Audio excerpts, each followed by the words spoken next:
नमस्कार सभी लोगों को। आज हम लोग भारतीय ज्ञान परंपरा के संबंध में चर्चा करेंगे। आज के समय में जो राष्ट्रीय शिक्षा नीति 2020 आई है, उसमें भारतीय ज्ञान परंपरा पर विशेष बल देने की बात की गई है।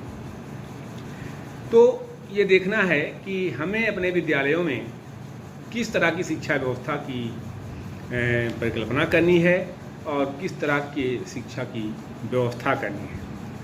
मेरा अपना मानना यह है कि हमें अपने विद्यालयों में भारतीय ज्ञान परंपरा को लागू करना आवश्यक है। क्यों आवश्यक है? क्योंकि ज्ञान, विवेक, वैदुष्य और प्रज्ञा, ज्ञान, विवेक, वैदुष्य और प्रज्ञा, ये चार श्रेष्ठता के प्रतीक हैं।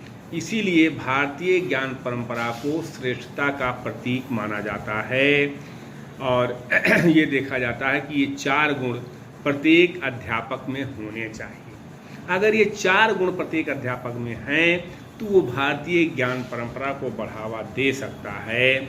और हम अगर देखें वास्तव में तो संपूर्ण मानव बनने के लिए, अगर किसी को संपूर्ण मानव बनना है तो भारत से अच्छा और कोई राष्ट्र नहीं हो सकता, क्योंकि हमारे पास आधार है। अतीत को जानने की इच्छा तो सबकी होती है।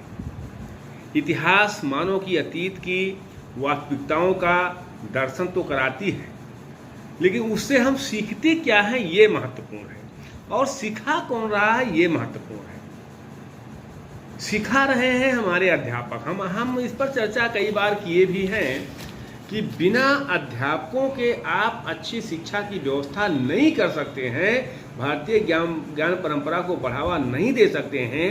क्योंकि शिक्षा के उद्देश्य कितने भी श्रेष्ठ क्यों ना हो, पाठ्यक्रम कितना भी उपयोगी, अग्रदर्शी, जनतंत्रीय, लचीला और व्यापक क्यों ना हो, शिक्षण विधियां कितनी भी मनोवैज्ञानिक और छात्रोपयोगी क्यों ना हो, शिक्षण सामग्री कितनी भी प्रभावशाली और रुचिपूर्ण क्यों ना हो, भौतिक संसाधन, आज लोग भौतिक संसाधनों पर बहुत बल देते हैं।